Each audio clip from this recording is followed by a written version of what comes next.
Donc bonjour, je souhaitais vous présenter mon overboard Tagway. Je l'ai eu sur Cdiscount lors du Black Friday pour 100 euros, frais de port compris.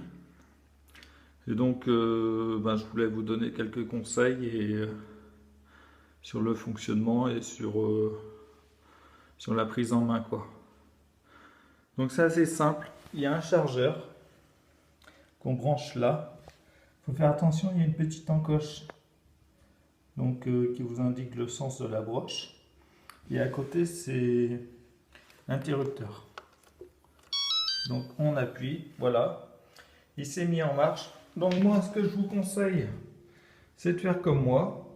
Pour débuter, pour ne pas l'esquinter, en fait, on démarre dans le couloir. Comme ça, avec ses mains, on peut se retenir sur les côtés et ça évite de se blesser. Sinon, je l'ai utilisé dehors. Vous voyez, il y a quelques impacts. Je ne sais pas si vous les voyez bien. Mais sur des sites comme eBay ou des choses comme ça, on peut trouver des coques de protection, moyennant une vingtaine d'euros. Donc moi, c'est ce que j'ai fait. J'ai commandé mes coques de protection. Je les attends et je ferai peut-être une autre vidéo lors de l'installation.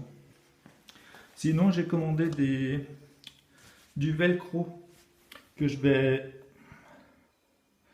appliquer ici et ici. Parce que quand il y a des gravions, s'il part, il part comme ça. Et en fait, il mange. Et donc c'est ce que j'ai constaté. Et en voulant regarder par exemple sur Le Bon Coin, donc les overboards d'occasion, ils ont tous mangé à ce niveau-là. Donc moi ce que je conseille, c'est si on a un petit budget, on met du scotch à peinture, ça coûte pas très cher.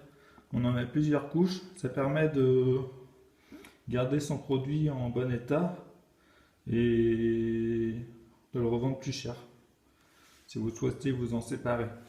Donc la prise en main, donc j'avance un petit peu pour être donc avant les parois comme j'indiquais du couloir. Donc là ça fait un petit bout de temps qu'on n'est pas fait, on va voir. Donc on met le pied gauche, hop, voilà, faut être assez rapide. Là j'ai pas été assez rapide. Donc on met le pied gauche, le pied droit. Voilà, on se cale. On penche en avant les pieds. Hop, en arrière, on recule. Donc gauche-droite quoi. Donc on a le voyant de la batterie. Hop, on repenche en avant, on avance. Là j'ai un petit peu perdu l'habitude, ça fait un petit moment que j'en ai pas fait. Hop, mais ça revient vite. Pour ralentir, on incline les pieds en arrière ou le corps. Au début c'est un peu plus facile avec les pieds. Juste avec les pieds on se sent plus en sécurité. Voilà. Donc ça revient. Donc on fait gauche-droite. Gauche-droite, voilà. Pour faire pivoter. En évitant de toucher les côtés pour pas abîmer les roues. Voilà, hop, je vais m'arrêter, je vais en arrière. Je vais m'arrêter, je me repenche en avant. Voilà. J'appuie à droite, je tourne à droite. J'appuie à gauche, je tourne à gauche. Pareil en arrière. J'appuie à droite, je vais vers la droite. À la gauche, je vais vers la gauche. Je peux faire des demi-tours. Bon, là, j'ai pas trop d'espace, mais ça passe. Là, ce que je veux éviter, c'est de cogner. Donc, je repars en avant, voilà. Donc, il est assez simple. Je ne l'ai pas essayé très longtemps, mais j'ai quand même eu l'occasion de l'essayer dehors. Et je suis satisfait de mon achat. Je veux dire, c'est un.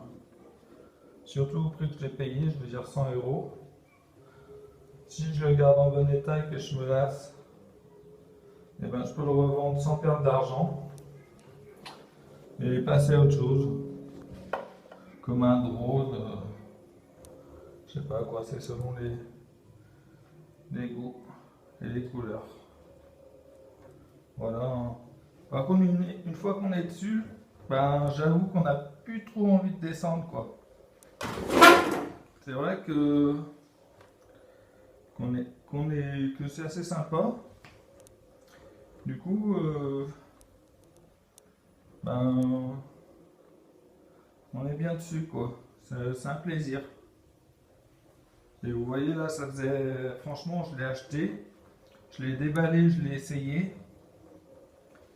Ça m'a pris une petite dizaine de minutes et vous voyez, là, j'en ai pas fait depuis. Et voilà, le résultat est là. Vous voyez comment je m'en sors, quoi. Donc à bientôt pour une prochaine vidéo. Merci de l'avoir regardé. Au revoir.